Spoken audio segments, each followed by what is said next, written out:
দম আসছে, বনলতা এক্সপ্রেস আসছে, প্রিন্স প্রিন্স আসছে। আসলে আমি কাউকে কম্পিটিটর ভাবি না। ইয়েস, এই না হলে খেলাটা কি ভালো জমে রে ভাই। রাক্ষসের প্রযোজক এসে বলছে যে ঈদে যতগুলো সিনেমা আসছে, দম আসছে, প্রিন্স আসছে, আমি জাস্ট কাউকেই প্রতিদ্বন্দ্বী মনে করি না। আমি জাস্ট নিজেই নিজেকে প্রতিদ্বন্দ্বী মনে করি, কারণ আমি কাজটা ভালো করছি কি না সেটা আমি নিজেই আমার কম্পিটিটর। ভাই, খেলা এবার জমে উঠবে, খেলা এবার জমে উঠবে। তাহলে আমি একটা কথা বলতে চাই যে আমাদের ইন্ডাস্ট্রিতে একমাত্র বড় হিরো তো মেগাস্টার শাকিব খান, তাই না? তাহলে তিনি যে সিনেমাটা নিয়ে আসবে সেটা অনেক বড় লেভেলের। এখন রাক্ষসের প্রযোজক সুমি আপু, আমি তাকে শ্রদ্ধা জানিয়েই, ভালোবাসা জানিয়ে, সম্মান জানিয়ে বলছি, তিনি যেটা বলছে যে তিনি কাউকেই প্রতিদ্বন্দ্বী কিংবা কম্পিটিটর মনে করেন না। তাহলে তিনি ওই একই সূত্রেই আছেন এখনো। হ্যাঁ, অন্য যে কোনো প্রযোজক কিংবা পরিচালককে জিজ্ঞেস করলে বলবে যে হ্যাঁ, মেগাস্টার শাকিব খানের একটা দর্শক রয়েছে, সাকিবিয়ান গোষ্ঠী রয়েছে, সেই জায়গা থেকে প্রিন্স ভালো যাবে, এর ধারের কাছে যাওয়াটা খুবই বিপদ হয়ে যাবে, এটা কিন্তু বলবে যে কোনো পরিচালক কিংবা প্রযোজক। কিন্তু রাক্ষসের প্রযোজক সুমি আপু তিনি যেটা বলছে যে আমি যেটা মনে করেছি ভালো, এবং আমি নিজেই নিজেকে কম্পিটিটর ভাবি, কারণ আমি যে কাজটা করেছি সেই কাজটা সেই কাজটা নিয়ে আমি বেশ আশাবাদী। তাহলে তার কথাতে কি বোঝা যাচ্ছে? তিনি প্রিন্সকেও প্রতিদ্বন্দ্বী ভাবে না। কথা তো তাই দাঁড়ালো নাকি? তাহলে কথা ওই সূত্রের কথাতেই দাঁড়ালো যে বরবাদ শুধু মেগাস্টার শাকিব খান ছিল বলে বানায়নি, হিট হয়নি, এরকমটাই তো। হুম, খেলা আমরাও খেলতে চাই, সাকিবিয়ানরা ভিডিওটা শেয়ার করবেন। আমি প্রথমে আপনাদেরকে বলি, রাক্ষস সিনেমা নিয়ে তারা একটা প্ল্যান করছে, তাদের প্ল্যান কিন্তু আমি ধরে ফেলেছি। বিষয়টা হচ্ছে তার এই সাক্ষাৎকারে তিনি যেটা বলছে,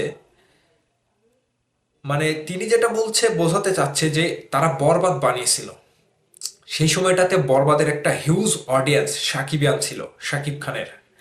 সেই দর্শকরা বরবাদকে ভালোবেসেছে। এখন সেই বরবাদকে ভালোবাসা দর্শকদের জন্যই তারা রাক্ষস বানিয়েছে। এখন আমি বলছি এই কথা, আমি বুঝতে পারছি না এই কথাটা, যে যারা বরবাদকে ভালোবেসেছিল তারা তো সাকিবিয়ান নাকি? এখন সেই সাকিবিয়ানরা কি এবারের ঈদে প্রিন্সকে ভালো না বেসে রাক্ষসকে ভালোবাসবে?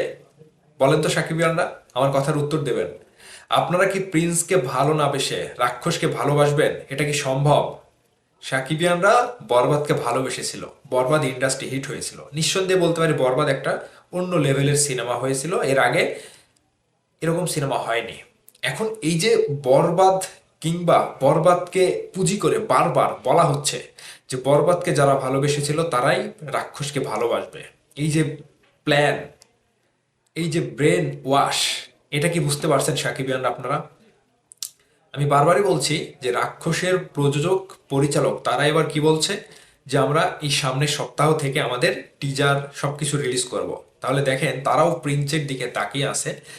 আমরা যতটুকু জানিয়েছি যে প্রিন্সের টিজার আগামী 4 থেকে 5 তারিখ, উঠতে গেলে 6 তারিখের মধ্যে ড্রপ করবে, রিলিজ দিয়ে দেবে। এখন ওই সূত্র ধরে রাক্ষসের টিজারও তারা আগামী সপ্তাহে দেবে, মানে প্রিন্সের টিজারের পরে তারা দেবে। তাহলে বোঝেন তারা কোন প্ল্যানে এগোচ্ছে। আর এই যে বারবার তারা যে পুঁজি করে, বরবাদকে পুঁজি করে ওই দর্শকদেরকে অ্যাটেনশন নিচ্ছে, ওই দর্শকদের যারা সাকিবিয়ান বরবাদকে ভালোবেসেছিল, এই যে প্ল্যান মাফিক যে রাক্ষস খেলছে, সাকিবিয়ানরা আপনারাই বিচার করবেন যে শাকিব খানের প্রিন্সকে ভালোবাসবেন নাকি রাক্ষসকে। এবারের ঈদে কে এগিয়ে থাকবে, কাকে আগিয়ে রাখবেন আপনারা, শাকিব খানকে নাকি রাক্ষসকে? আমি আর কিচ্ছু বলতে চাই না, আপনারা অবশ্যই বুঝে গেছেন যে রাক্ষসের প্রযোজক কি ভাষায়, কোন ভাষায় বলছে যে বরবাদকে যারা ভালোবেসেছিল তারাই রাক্ষসকে ভালোবাসবে। ব্রেনটা ওয়াশ করলো, কিন্তু ব্রেন আমরা ধরে ফেলেছি সাকিবিয়ানরা। এবার এই সকল মতামতের ভিত্তিতে আপনাদের কাছে বিচার ছেড়ে দিলাম। আপনারা কি করবেন, আপনারা কি বলবেন, ভিডিওর নিচে কমেন্ট করে অবশ্যই বলবেন। ভালো থাকবেন সবাই।